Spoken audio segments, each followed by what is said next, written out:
കൊടുത്തിട്ടെ. പിന്നെ ആദ്യമായിട്ട് നമ്മൾ ഇപ്പം കണ്ടോ ഓണ സീസൺ അല്ലേ, അപ്പം ഇത് കണ്ടോ ഇഷ്ടം പോലെ കമ്മൽച്ചിരിയുടെ പോകും നമുക്കിവിടെ ഉണ്ടല്ലോ. ഓണക്കാലം ആയിക്കഴിഞ്ഞാൽ ഉണ്ടോ ചവറ് പോലെയുണ്ട്. നമ്മളിത് ഈ പൂ പറിച്ചിട്ട് ഉണ്ടോ തെറുത്തെടുത്ത് നല്ല ഭംഗിയായത് അത്തപ്പൂക്കളം ഇടാം. ഉണ്ട് ദൂരം നോക്ക്.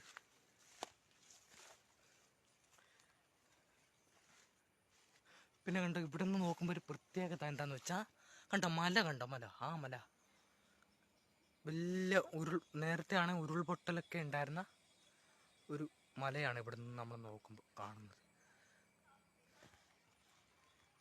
കണ്ടോ കുറേ തേക്ക് മരങ്ങൾ, നല്ലൊരു ഭംഗിയാണ് ഇവിടെ പൊതുവേ കണ്ടോ. പിന്നെ കണ്ടോ ഇവിടെ വീടുകൾ അപൂർവമാണ് കണ്ടോ, ഒരുപാട് വീടുകളൊന്നുമില്ല.